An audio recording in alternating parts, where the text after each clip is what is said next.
O torcedor do Fluminense já tá feliz com a vitória no clássico de ontem, agora vai ficar ainda mais, porque o tricolor tem acerto com Joia e a renovação de contrato deve ocorrer muito em breve. O Mano Menezes falou na coletiva pós-jogo sobre o aproveitamento do Riquelme Felipe, que foi titular e jogou muito bem no clássico. Além disso, o Fluminense é um dos times que mais investiu na temporada de 2025 no futebol brasileiro. Nosso ídolo Marcelo anunciou oficialmente a sua aposentadoria e muito mais nesse vídeo aqui. Então desde já deixe o seu like, se inscreva no canal, ative o sininho para não perder nada. Depois da vinheta vamos falar e muito do Flusão. Não tem como falar sobre isso sem ser com um sorriso no rosto, porque é realmente uma ótima notícia. A Central Fluminense conseguiu apurar que o Fluminense tem um acordo com o meio-campista Riquelme Felipe para estender o seu vínculo com o tricolor. O contrato atual da Joia vai até março de 2028, mas o Flusão já se acertou com ele para assinar um novo contrato por 5 anos. Esse acordo deve ser assinado em março, que é quando o Riquelme vai completar 18 anos. O tricolor já tem buscado, renovar o contrato dessas joias, já foi anunciado a renovação do contrato do Wallace Davi, agora é a vez do Riquelme Felipe, que vem sendo a grande sensação desse começo de temporada de 2025. Então, uma excelente notícia para nós, ele tem sido a grata surpresa do Flusão, e aí vai estender esse contrato lá em março, quando vai completar 18 anos, por mais 5 temporadas. E o Mano Menezes, na coletiva pós-jogo, falou sobre o aproveitamento da Joia, Foi criticado na última coletiva por não colocar o Riquelme Felipe como titular. Ele deu uma declaração ali falando, do Riquelme e do Arias jogarem pelo mesmo espaço do campo. Nesse jogo contra o Vasco, ele encaixou os dois na mesma equipe, como grande parte da torcida e da crítica especializada vinha pedindo, e deu muito certo. O Fluminense venceu, jogando bem até, principalmente após a parada técnica, por 2-1 de virada, e o Riquelme Felipe teve uma grande atuação, além, claro, do John Arias, para mim, o nome do jogo. Mano Menezes falou sobre o aproveitamento do jovem, se liga aí no que ele disse. Primeiro, queria dizer para os torcedores, aqueles que têm uma preocupação com o clube, que quem decidiu que nós íamos acelerar o processo, quem assumiu essa responsabilidade, foi o treinador atual. Que era mais fácil você pedir grandes jogadores, grandes contratações. Provavelmente teríamos que gastar mais um pouquinho, uns 150 milhões por aí, que é o que 3 grandes jogadores valem. E a gente preferiu apostar nos 3 jogadores, abreviando até o processo, não deixando nem eles passar pelo sub-20, porque nós acreditamos muito neles.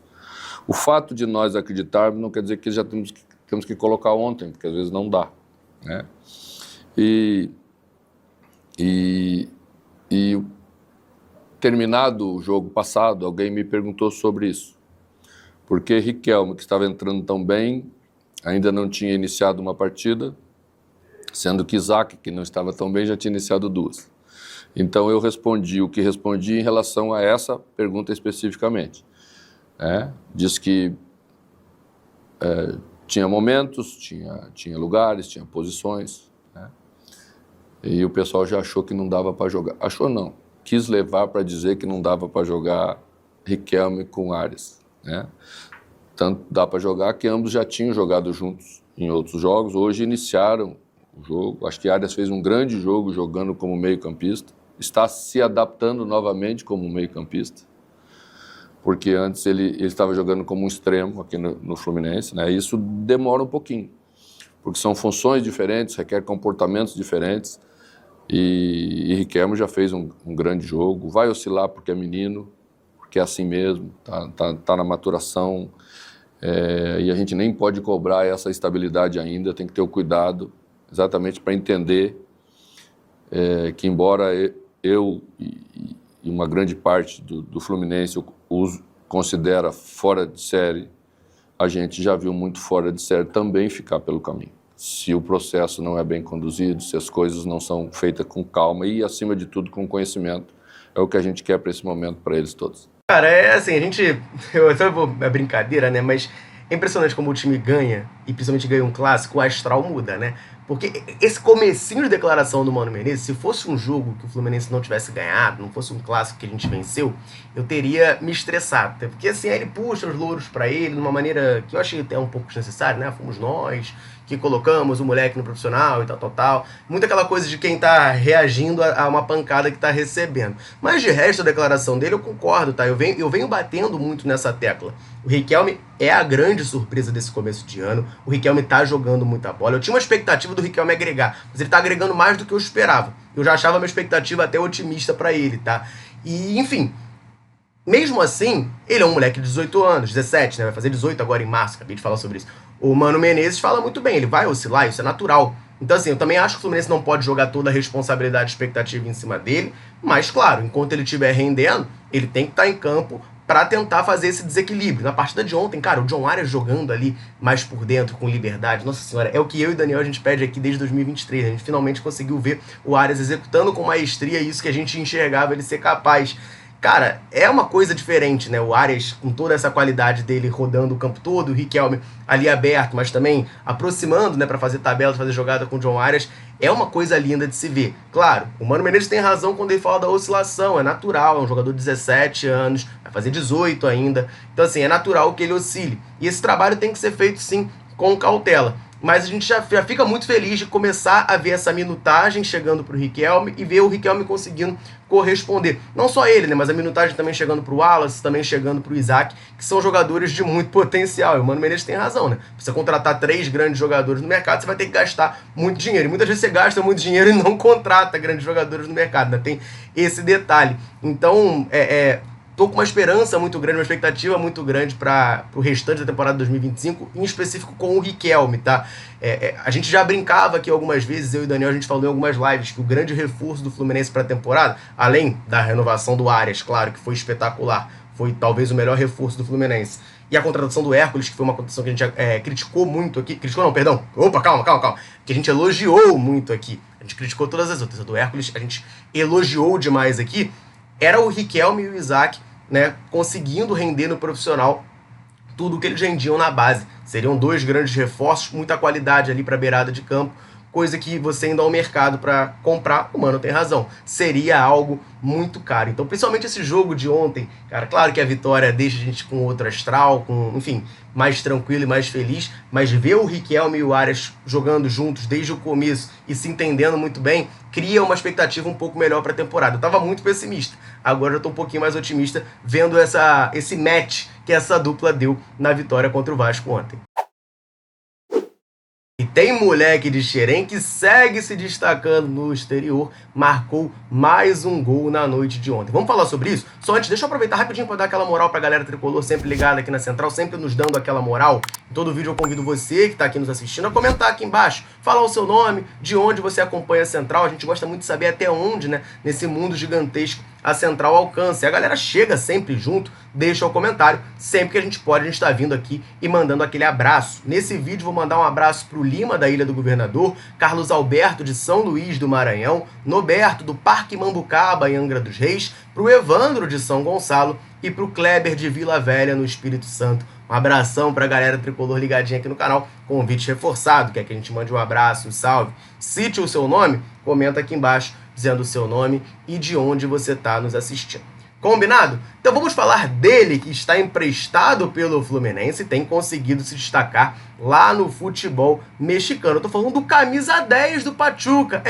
O John Kennedy tem jogado bem por lá. O Fluminense, a gente sabe, emprestou o jogador com um passe fixado ali em cerca de 6 milhões de dólares, algo em torno de 36 milhões de reais. Aqui no Flu, sinceramente, por mais que ele tenha dado muitas alegrias em 2023, 2024 muito abaixo, muitos problemas extracampo, e eu entendo que era o melhor para todo mundo que ele tivesse novos ares para essa temporada. Parece que está de fato funcionando. O John Kennedy consegue marcar mais um gol com a camisa do Pachuca. Ele já tinha marcado um, já tinha distribuído assistência na sua estreia. Agora foi a vez da partida contra o León. Tava 1-0 pro León. E aí, aconteceu isso aí que você tá vendo na tela. O lançamento lá para a esquerda. O Idriss, lembra dele no Mundial? Jogou muito bem, invadiu a área. fez o drible, cruzou, ela caiu no pé do Urso. Ele dominou, bateu, não perdoa, a gente já conhece. Fez o gol de empate do Pachuca. Infelizmente, minutos depois desse gol do John Kennedy, um companheiro de equipe dele foi expulso. E aí a situação ficou um pouco difícil. No segundo tempo, o Leão fez mais um gol, terminou a partida 2-1, então o Pachuca acabou sendo derrotado. Vale lembrar, né? Tanto o Pachuca quanto o Leão estarão disputando o Mundial de Clubes no meio do ano, assim como o Fluminense. Então toda a sorte do mundo pro JK lá no futebol mexicano, que ele continue se destacando. É um jogador que, cara, tecnicamente a gente sabe, ele é muito diferente, ele é muito acima da média. O que ele precisa é conseguir manter a cabeça no lugar. Eu sei que é difícil, pode ser difícil no Rio de Janeiro, é muita tentação, muita coisa pra fazer. Eu tenho essa dificuldade também, John Kennedy. Mas tem que manter a cabeça no lugar, e aí o futebol dele vai aparecer, porque qualidade ele tem de sobra. Não tem como falar em qualidade e não falar dele. Craque do futebol mundial, ídolo do Fluminense, o Marcelo anunciou oficialmente a sua aposentadoria dos gramados. Ele publicou um vídeo nas redes sociais, né, anunciando essa parada, né, digamos assim, no futebol. Ele fala que ainda tem muito a oferecer, mas não dentro de campo. Ele relembra, né, que sai do Fluminense ali com 17, 18 anos para ir para o Real Madrid, que é um gigante mundial. Por lá ele fica 16 temporadas, é multicampeão, é capitão de Champions League do Real Madrid. E aí, claro, passa pelo Olympiacos, né? Aliás, eu acho isso aí um erro de percurso do Marcelo tão grande. Eu queria um dia conversar com ele e falar: Marcelo, por que você fez isso, cara? Porque a história seria tão linda, né? Se ele não passasse pelo Olympiacos, se ele voltasse do Real Madrid direto pro Fluminense. Tudo bem, que aí ele não chegaria em 23 e não ganharia a Libertadores no primeiro ano. Mas eu sinto que foi um erro de percurso, com todo respeito ao Olympiacos, tá? Mas aí o Marcelo passou por lá e retornou para sua casa, né? Voltou pro Flusão. E aí, cara, o retorno não podia ser melhor. Na estreia do Marcelo, a estreia foi lá no Peru. Inclusive eu estava presente nesse jogo, ele já deu um passe de 3 dedos, lembra? Pro John Arias cruzar a bola pro Cano fazer o gol lá contra o Sporting Cristal. Já mostrou o seu cartão de visitas. Mas no primeiro jogo dele no Maracanã, isso pra mim, cara, sempre vai ficar marcado no meu coração e na história. Eu sempre digo isso aqui. O gol que o Marcelo faz no Fla-Flu, a gente tinha perdido o primeiro jogo de 2-0, vocês vão lembrar, claro. Tava 0-0. O gol que o Marcelo faz no Fla-Flu é aquele tipo de gol que faz o adversário tremer. O adversário se borra. Desculpa o português, mas o adversário se borra. É um cara do nível do Marcelo, com o nome do Marcelo, com a história do Marcelo, pega uma bola, dribla 2 e faz um golaço. Meu irmão, naquela hora ali, todo o flamenguista vendo o jogo já sabia. Perdemos o título. E todo o tricolor que tava vendo o jogo sabia. Somos campeões. E assim foi. Pra mim, o Fluminense não seria campeão se o Marcelo não faz aquele gol. E não faz aquele gol da maneira que foi. Então, assim, muito importante para aquele título carioca. Foi um título muito gostoso que o Fluminense ganhou. E aí, cara, na Libertadores vai ter uma galera mais crítica. E vamos ser sinceros aqui. Eu fui muito crítico do Marcelo muitas vezes durante a passagem dele. Mas agora que o Marcelo aposentou, um cara desse nome, ídolo do clube, a gente tem que deixar o ranço e todas as partes ruins de lado. Eu defendo isso, tá? É só lembrar das partes boas e a gratidão. Na Libertadores, o pessoal mais crítico pode falar: pô, o Marcelo não jogou tanta bola, ficou muito tempo parado e tal. Mas, cara, tem gente que é escolhida, assim, o papai do céu aponta o dedo e fala: você é o cara. O Marcelo é um deles. O Fluminense ganhou a Libertadores quando ele voltou. Isso pra mim não é coincidência. O Fluminense ganhou a Libertadores com o Felipe Melo de capitão junto com o Nino, né? E de titular no time. Isso não é coincidência, são caras que têm esse DNA vencedor. O Marcelo trouxe isso pro Fluminense. Isso é muito importante. Ele teve, sim, a sua parcela de contribuição. Claro que 2024 teve seus altos e baixos. No começo da temporada estava jogando muito bem. Depois, enfim, a maneira que ele sai é muito triste, mas pra mim não mancha em nada a história. O Marcelo é sim um ídolo da história do Fluminense, tá? Um grande jogador que a gente tem muito orgulho de ter formado e que voltou pra casa pra conquistar a Copa Libertadores da América. Então, toda a sorte do mundo pro Marcelo na próxima etapa da vida dele. Não será como jogador de futebol, aqueles boatinhos de Santos, Grêmio. Isso aí não vai rolar. Marcelo agora está oficialmente aposentado. Valeu, 12!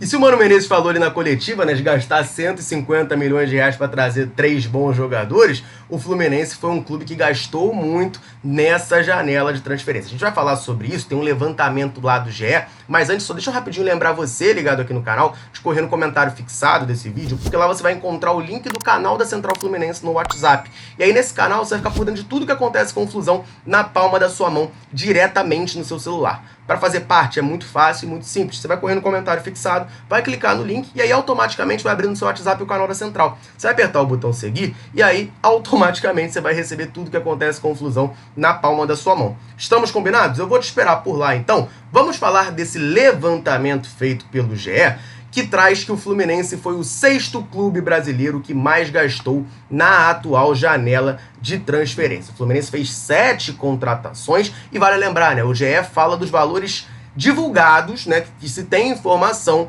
das contratações. Então, o Fluminense fez 7 contratações e vale lembrar, né, o GE fala dos valores divulgados, né, que se tem informação das contratações. Então, por exemplo, na lista aqui do Fluminense, a gente sabe que o Fluminense pagou algo pelo Joaquim Lavega, mas a gente não tem essa informação do valor, né, e quando eu digo a gente, é tanto a Central Fluminense não conseguiu apurar, como ninguém, né, ninguém publicou essa informação do valor do Lavega, então não entra nesse cálculo. Claro que o valor pode ser maior, mas a metodologia é bem simples, bem clara, é com os valores que a gente já sabe que foram divulgados. O time que mais gastou nessa janela foi o Palmeiras. E aí chama a atenção, né? Porque contratou apenas 3 jogadores e gastou 232 milhões de reais. Já era um time forte, tá mais forte ainda para essa temporada. Depois vem o Botafogo, também 3 reforços, mas apenas entre aspas, né? Apenas comparando com o Palmeiras, 130 milhões. Bahia contratou 7 jogadores, gastou 113 milhões. O Atlético Mineiro, 5 jogadores, 94 milhões. Cruzeiro, 9 jogadores,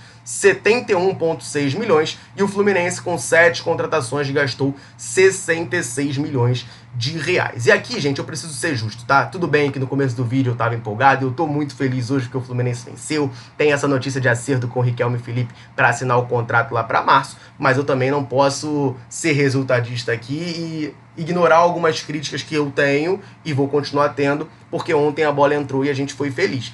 Cara, o Fluminense gastou 66 milhões de reais nessa temporada e o elenco de 2025 está igual ou pior do que 2024. O que pode fazer essa mudança de patamar, essa virada de chave do Fluminense é justamente o que eu falei no começo.